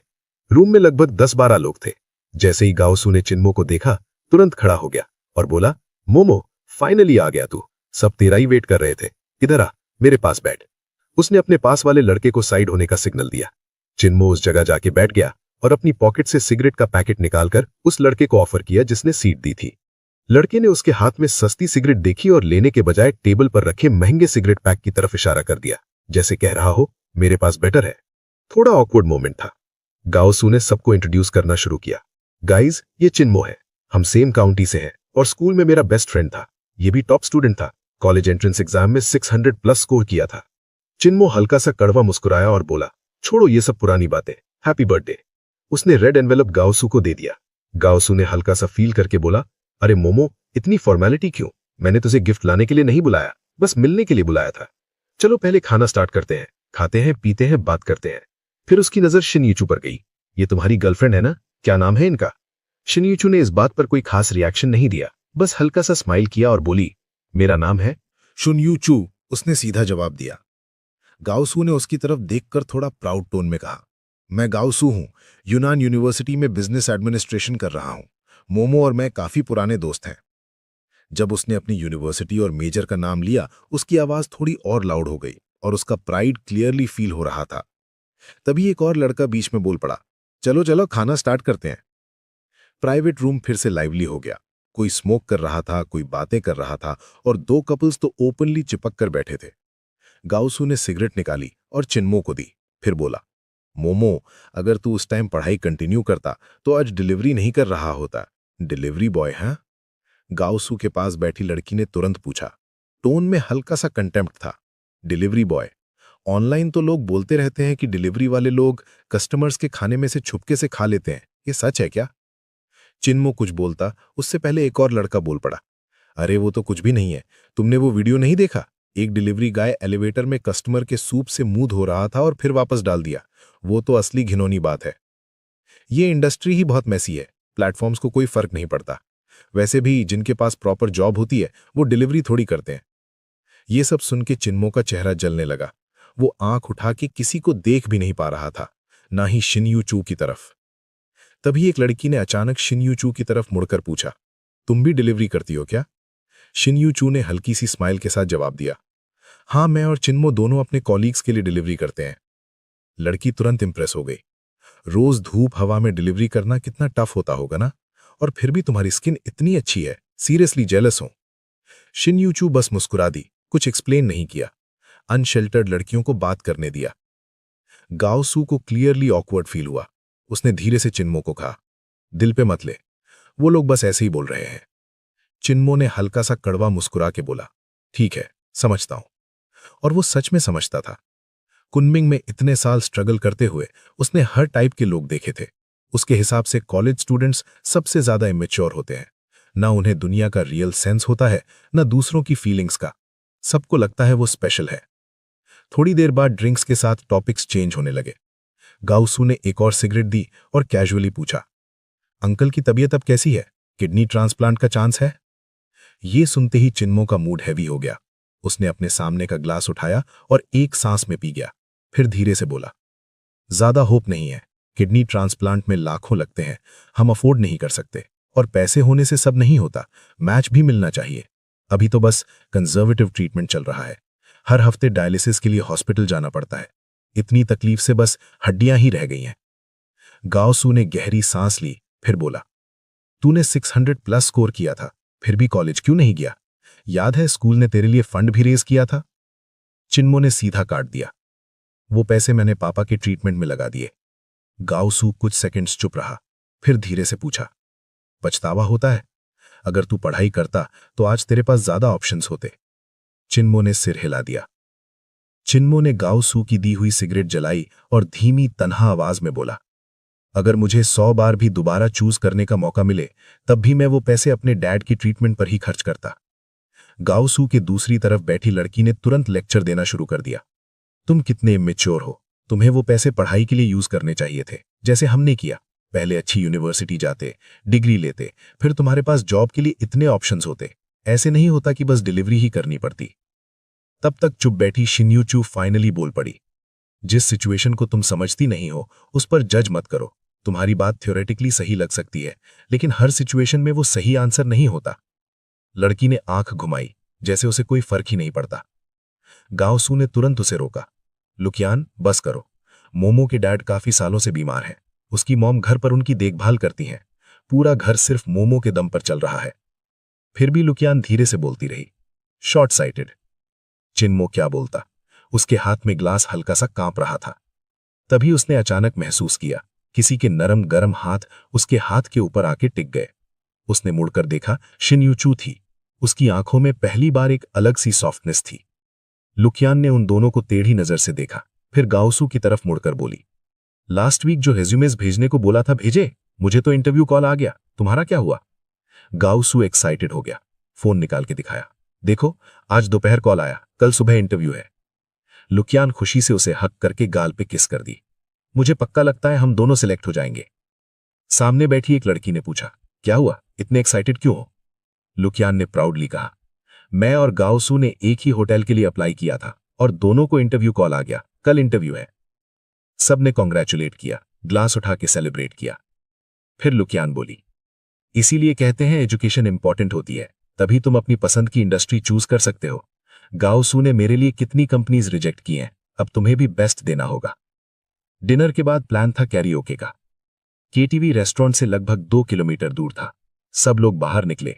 गाओसू के कॉलेज फ्रेंड्स आगे चल रहे थे और चिन्मो और शिन्यू चू पीछे। चिन्मो ने धीरे से कहा, डिनर हो गया, तुमने अपना प्रॉमिस फुलफिल कर दिया, अब तुम जा सकती हो। थैंक्स अपनी बात रखने के लिए। शिन्यू चू ने सॉफ्टली पूछा, सेकेंड राउंड में जा रहे हो? चिन्मो ने सिर हिला दिया, नहीं, मैं कोई बहाना बना के निकल जाऊंगा। वैसे भी ज्यादा बात नहीं है मेरी किसी से। शिन्यूचू ने हल्का सा लिप्स प्रेस किया, फिर बोली, कहाँ जाओगे? मैं ड्रॉप कर देती हूं। रेस्टोरेंट के बाहर तक आते आते गाओसू ने ऑलरेडी 3 टैक्सीज रोक ली थीं। एक में 4 लोग बैठ गए, दूसरी में 2 लोग। अब 5 लोग बच गए। चिन्मो, शिन्यूचू, गाओसू, लुकियान और एक और लड़का। लुकियान ने शिन्यूचू से कहा, चलो ना, 5 लोग एडजस्ट हो जाएंगे, ड्राइवर से बात कर लेंगे, दूर भी नहीं है। शिन्यूचू मुस्कुराकर बोली, मैं और चिन्मो को थोड़ा काम है, अगली बार मिलते हैं। गाओसू थोड़ा डिसअपॉइंटेड लग रहा था। अभी जा रहे हो? थोड़ी देर और रुक जाओ ना, इतनी मुश्किल से तो मिलना होता है। लुकियान ने चुपके से गाओसू को पिंच किया और बोला, फोर्स मत करो, ये टाइम होता है लेट नाइट ऑर्डर्स का, शायद ये और डिलीवरीज करेगा, उसे रोको मत। चिन्मो ने गाओसू से कहा, नेक्स्ट टाइम मिलते हैं, हम दोनों यहीं हैं, टच में रहेंगे। गाओसू ने हल्का सा सिर हिलाया, ठीक है, मैं तुम्हारे लिए टैक्सी रोक देता हूं। चिन्मो ने हल्का सा मुस्कुराने की कोशिश की, लेकिन अंदर से वो ऑलरेडी थोड़ा टूट चुका था। अरे इट्स फाइन, कैब की जरूरत नहीं, मैंने ड्रिंक नहीं किया, शाइन यूचू ने कैजुअली कहा। उसने रिमोट दबाया और पास खड़ी व्हाइट रेंज रोवर की लाइट्स ब्लिंक करने लगी। फिर उसने गाओसू को हाथ हिला के बोला, बाय। गाओसू और लुकियान दोनों थोड़े ऑकवर्ड लग रहे थे। चिन्मो और शाइन यूचू साथ साथ गाड़ी की तरफ चले। डोर खोलते वक्त चिन्मो ने पीछे से लुकियान की आवाज सुनी, थोड़ी जलन और तंज भरी। तुम्हारा दोस्त बड़ा इंटरेस्टिंग है, पक्का गाड़ी उधार लेके आया है स्टाइल मारने के लिए। आगे क्या बोला चिन्मो ने नहीं सुना, वो ऑलरेडी कार के अंदर बैठ चुका था। गाड़ी चलने लगी। सीट पर पीछे टिक कर आंखें बंद करके चिन्मो बस चुप बैठा रहा। उसे अपना फ्यूचर तो नहीं दिख रहा था, लेकिन आंखों से गिरते आंसू क्लियरली महसूस हो रहे थे। जिंदगी का प्रेशर इतना बढ़ गया था कि सांस लेना मुश्किल लग रहा था, और उस वक्त उसके पास सिर्फ एक ही तरीका था, चुपचाप अंधेरे में अपने दर्द को सहना। वो नहीं चाहता था कि शाइन यूचू उसे रोते हुए देखे, इसलिए उसने विंडो नीचे कर दी। रात की हवा ने उसके आंसुओं को सुखा दिया, जैसे उन्हें हवा के साथ उड़ा दिया हो। थोड़ी देर बाद गाड़ी पेरिस स्प्रिंग कॉम्प्लेक्स के बाहर रुकी। चिन्मो उतर गया और बाय बोलने लगा। तभी शाइन यूचू ने उससे आवाज दी, चिन्मो, क्या मैं अब भी तुम्हारी कोई चीज देने की बाकी हूं? चिन्मो रुक गया, मुड़कर देखा, फिर सिर हिला दिया, नहीं, कुछ नहीं। शाइन यूचू के होठों पर हल्की सी रिलीफ वाली स्माइल आई। धीरे से बोली, गुड बाय। घर पहुंचने पर चिन्मो ने देखा लीनी फे लिविंग रूम में फोन पर थी, बार बार सॉरी बोल रही थी, किसी से माफी मांग रही थी। उसने चिन्मो को देखा और हल्की सी नजर मिलाई। चिन्मो ने बस एक्नॉलेज किया और सीधा बाथरूम चला गया। नहा के बाहर आया तो लीनी फे सोफा पर बैठी है, आंखें लाल। चिन्मो ने टेबल से 2 टिश्यूज उठाए और उसे दे दिए। उसे पता ही नहीं था कैसे कंफर्ट करे। सच तो ये था कि उसे खुद किसी की जरूरत थी। लीनी फे ने टिश्यूज लिए और हल्की सी नॉड करके थैंक्स बोला। कितनी अजीब सिटी है, कितनी अजीब जिंदगी। आखिर में चिन्मो ने कुछ बियर्स पी ली और सो गया। अगली सुबह काफी देर तक सोता रहा, जब तक एक फोन कॉल ने उसे नहीं जगाया। उसने बिना देखे फोन उठाया और आदत से बोला, हेलो। दूसरी तरफ से शाइन यूचू की आवाज आई, अभी तक सो रहे हो? इतने लेजी हो तुम? आधी नींद में चिन्मो बोला, मेरे लेजी होने से तुम्हें क्या प्रॉब्लम? शाइन यूचू ने सीधा बोला, एक फेवर करोगे? चिन्मो ने पूछा, क्या? कंपनी आओ, यहां मिलो, मैं समझाऊंगी। मना करना है तो कर देना, मैं फोर्स नहीं करूंगी। चिन्मो कुछ सेकंड सोचा, फिर बोला, ठीक है, आधे घंटे में आता हूं। बस अपने गार्ड डॉग्स को कंट्रोल में रखना, स्पेशली उस मोटे को। शाइन यूचू हंसी, ऐसे बोल रहे हो जैसे तुम्हें सच में काटा हो कभी।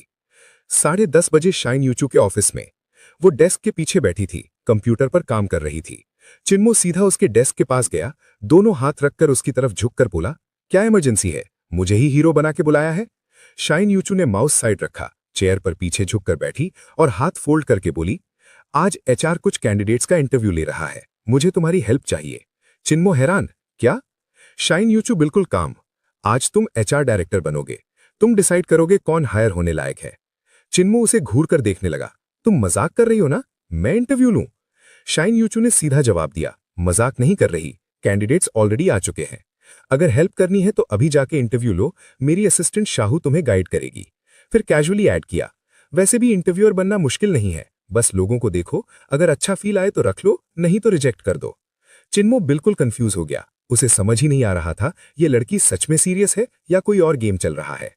चिन्मो ने सीधा पूछा, तुम मुझे इंटरव्यू लेने के लिए क्यों बुला रही हो? कोई और हिडन मोटिव है क्या?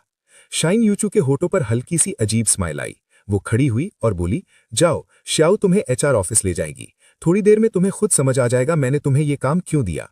क्यूरियस होकर चिन्मो श्याओ के साथ इंटरव्यू रूम गया। डेस्क पर 4 फाइलें रखी थीं।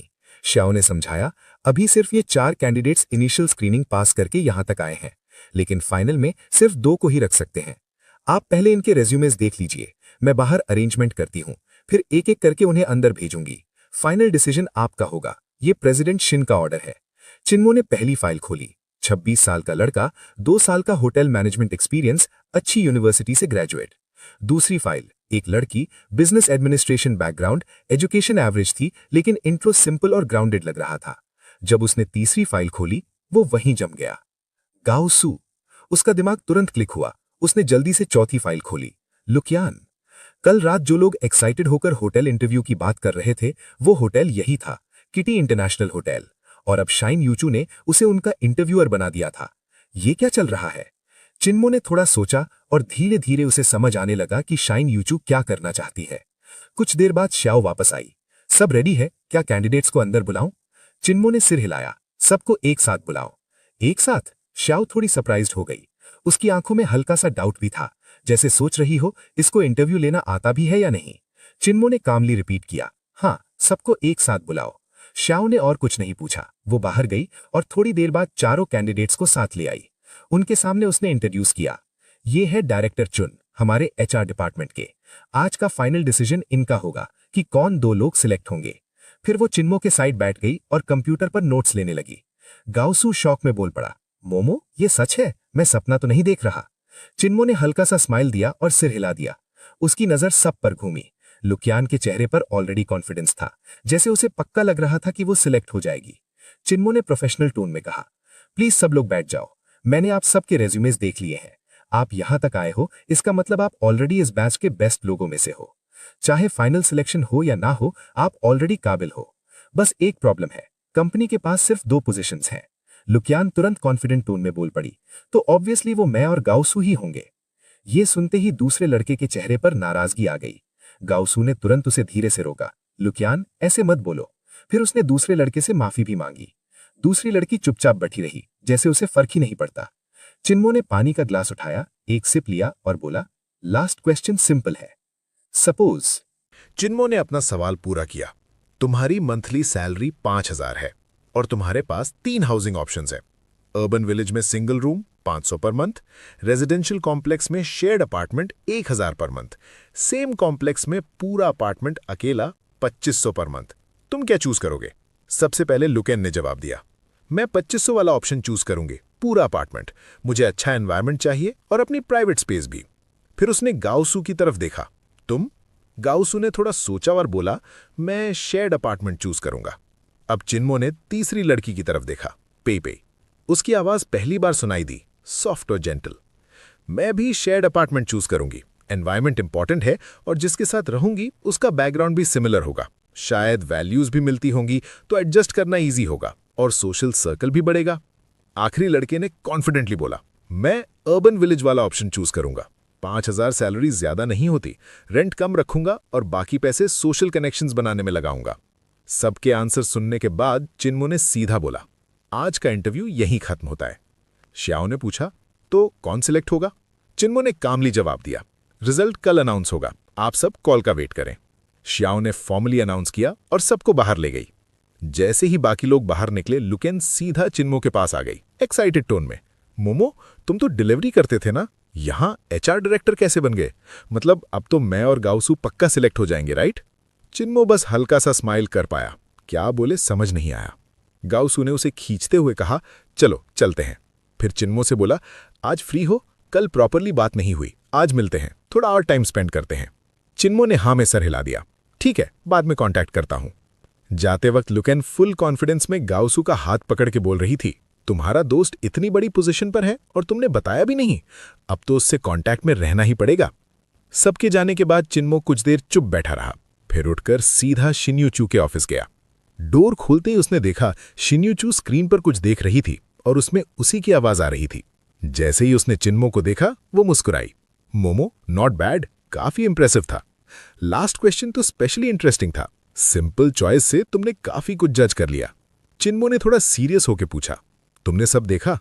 शिन्यूचू ने स्क्रीन उसकी तरफ घुमाई, लाइव फीड देख रही थी, अब रिप्ले देख रही हूं। तब चिन्मो को समझ आया, इंटरव्यू रूम में कैमरा था। एक पल के लिए उसे अजीब लगा, जैसे उस पर ट्रस्ट नहीं किया गया। वो कुछ बोलता उससे पहले शिन्यूचू ने समझाया, गलत मत समझना, इंटरव्यू रूम्स में हमेशा कैमरास होते हैं। कभी कभी कैंडिडेट ज्यादा होते हैं तो मैं सब पर्सनली अटेंड नहीं कर पाती। शिन्यूचू ने स्माइल करते हुए पूछा, तो तुम्हारे हिसाब से कौन रहना चाहिए एंड में? फिर सीधा बोला, पेई और गाओसू, राइट? और क्यों? थोड़ा रुककर उसने टीज किया, और अगर तुम लुकेन को रिजेक्ट करते हो तो क्या तुम्हें डर नहीं लगता कि तुम्हारा दोस्त गाओसू तुमसे नाराज हो जाएगा? चिन्मो ने आदत से सिगरेट निकाली, लिप्स पर रखी, फिर रुक गया। ऑफिस है, सोच के लाइटर वापस रखने लगा। शिन्यूचू ने कैजुअली कहा, इट्स फाइन, मुझे प्रॉब्लम नहीं है, थैंक्स। उसने सिगरेट जलाई, एक लंबा ड्रैग लिया और धीरे से बोला, अब समझ आ गया तुमने मुझे यहां क्यों बुलाया। जो तुमने मेरे लिए किया मैं अप्रिशिएट करता हूं। तुमने मेरी हेल्प की और मैं उसका गलत फायदा उठा के तुम्हारी कंपनी को नुकसान नहीं पहुंचा सकता। लुकेन अपने आप को बहुत ज्यादा समझती है, उसमें बेसिक मैनर्स भी नहीं है। ऐसे लोगों पर इन्वेस्ट करना वर्थ नहीं होता।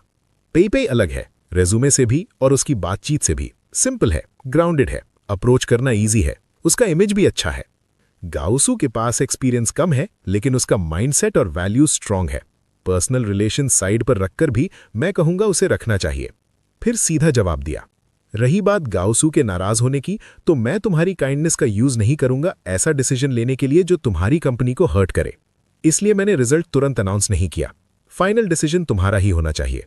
शिनीचू चेयर पर पीछे झुककर उसे देखती रही, फिर बोली, जब मैंने आज सुबह रेज्यूमेज देखे मुझे भी शॉक लगा। इतना कोइंसिडेंस एक्सपेक्ट नहीं किया था, इसलिए तुम्हें बुलाया। इंटरव्यू के बाद तुमने खुद देख लिया होगा, सिर्फ आइडेंटिटी चेंज हुई। कल का डिलीवरी बॉय आज का एचआर डायरेक्टर, और लोगों का एटीट्यूड तुरंत बदल गया। ये सोसाइटी बहुत प्रैक्टिकल है और लोग अक्सर हिपोक्रिटिकल होते हैं। चिन्मो ने सर हिलाया, समझ गया मैं तुम क्या करना चाहती थी। तुम चाह रही थी कि मैं अपनी डिग्निटी और कॉन्फिडेंस वापस फील करूं अपने फ्रेंड्स के सामने, पर तुमने मुझे एक ऑकवर्ड सिचुएशन में डाल दिया। अब गाओसू और लुकेन दोनों सोच रहे हैं कि उनका फ्यूचर मेरे हाथ में है। शिन्यूचू ने बिल्कुल कैजुअल टोन में कहा, अगर इतना डिफिकल्ट लग रहा है तो दोनों को रख लो। मेरे होटल में ऑलरेडी 100 से ज्यादा लोग काम करते हैं, एक और सही। फाइनल डिसीजन तुम्हारा है। चिन्मो ने उसकी तरफ देखा, कुछ बोल ही नहीं पाया, फिर मुड़कर डोर की तरफ चला और बोला, ये तुम्हारा गेम है, मैं नहीं खेल रहा। मुझे ऐसी सिचुएशंस में मत डाला करो, मैं जा रहा हूं। रुको। शिनीचू की आवाज पीछे से आई, अगर तुम्हें लगता है कि गाओसू तुम्हारा सच्चा दोस्त है तो वो समझ जाएगा तुमने लुकेन को क्यों रिजेक्ट किया।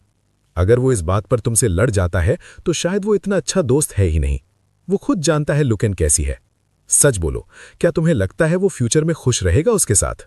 रिलेशनशिप उनका पर्सनल मैटर है, पर कैरेक्टर तो एक नजर में समझ आ जाता है। तुम अपने दोस्त के लिए कुछ बोलना नहीं चाहोगे? चिन्मो वहीं खड़ा रहा, सब सुनता रहा, लेकिन उसने कुछ नहीं कहा। उसने डोर खोला और बाहर निकल गया। पीछे से शिन्यूचू की आवाज फिर आई, तुमने ये शुरू किया है तो खत्म भी तुम्हें ही करना होगा। मैं नहीं चाहती तुम बीच में ही पीछे हट जाओ। कल तुम रिजल्ट अनाउंस करोगे। अगर तुम नहीं आए तो मैं गाओसू और लुकेन दोनों को हायर कर लूंगी, ताकि तुम अपने दोस्तों के सामने अपनी इमेज बचा सको। शिन्यूचू की इंटेंशंस अच्छी थी, लेकिन जो सिचुएशन उसने क्रिएट की थी वो चिन्मो के लिए और भी ज्यादा कॉम्प्लिकेटेड बन चुकी थी।